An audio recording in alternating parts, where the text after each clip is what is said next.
Okay, in this video we're going to talk about qualifying for a mortgage, information, resources, and tips. Like most other processes, the mortgage process requires certain criteria. The lending institutions generally have several requirements or variables that they use to measure and validate the applicants.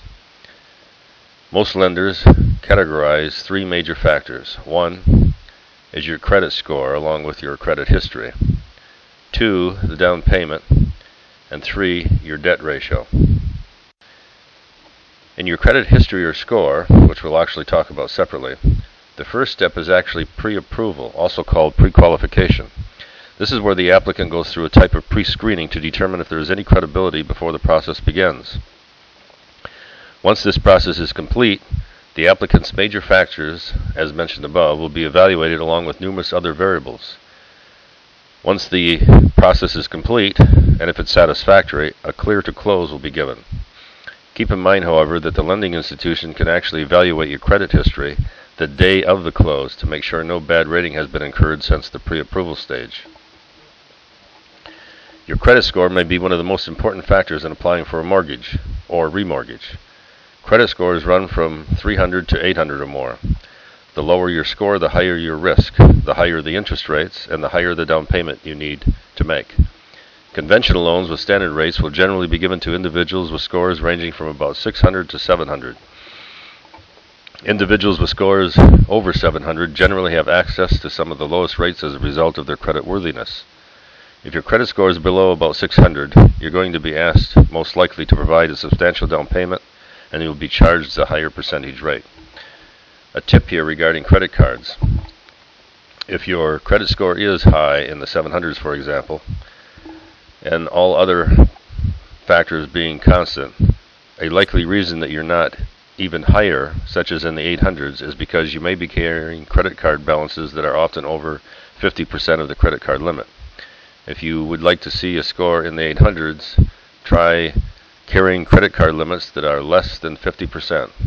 Maximum of 49%, and ideally 25 to 30%. Your credit history evaluation will involve a number of factors, including mortgage and or rental history, car payments, and other installations, credit card history with respect to late payments, county or court claims against you, prior foreclosure or bankruptcy, other collections or judgments, liens, student loans, and any repossession history. If you are divorced, some institutions may insist on seeing your divorce decree. The latter simply serves to define who the buyer is and who will be making the payments. Finally, lending institutions will inquire as to the depth of your credit history, the amount of debt, how long you have carried the debt, and other compensating factors. When checking your credit history, the lending institution will forward the information to Credit Bureau. The Credit Bureau will conduct a type of due diligence on your information. Hence, it is important to always provide accurate data to these companies as they house your credit profile. A report from the Credit Bureau will then be made to the lending institution to assess your credit worthiness. Part of this evaluation includes, of course, your ability to repay the debt. The latter is assessed by evaluating your past history and making monthly payments to your creditors. You have the right, however, to dispute any claim by the Credit Bureau regarding your credit history. Credit sources. It is actually possible, in some cases, to delete certain inquiries and judgments from your credit history. This also includes charge-offs and late payments, and you may be able to do this in a little more than a month. If you are interested in this information and inquiring further, go to remortgageguidelines.com, creditrepair.php. The second major criteria lenders use is the down payment. The natural tendency in searching for homes is to do it with intent, that is, having to put down the least amount of money, otherwise known as the down payment. There are a number of things to keep in mind here, as this may not be the best option. So first, you should recognize that a down payment is, in fact, one of the major criteria in purchasing a home.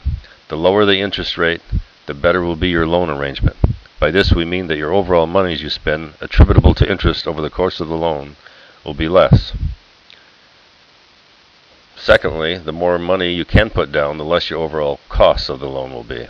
So getting a low interest rate loan, for example, along with a larger down payment is a plus, although this will need to be tempered with your ability to do so.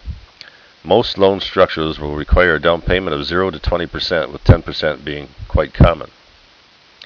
Thirdly, the more money you can put down, the better your loan package is likely to be.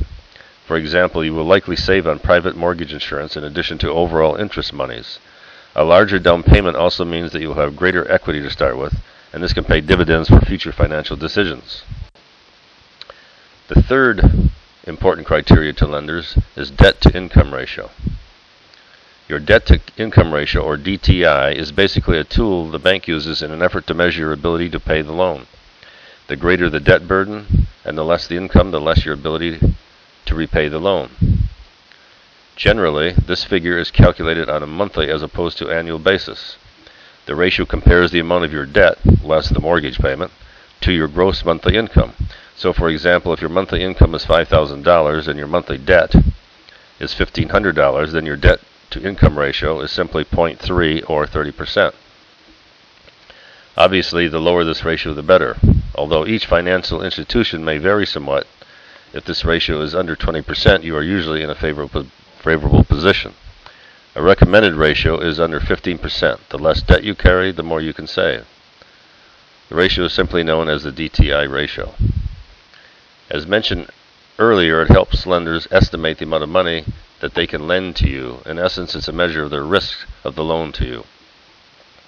Another rule the lender often uses is the 28-36 rule. The 28 represents the maximum percentage of your gross monthly income allotted to the proposed loan expenses, such as principal, interest, and taxes. The 36 is the maximum percentage of expenses towards long-term debt that you owe, such as credit card payments, car payments, and other loans. In addition, there may be another resource for you that may be of your interest. This has to do with free grants and loans. To inquire further here, simply go to remortgageguidelines.com, freegovgrantsloans.php. We hope you enjoyed the video. Thank you.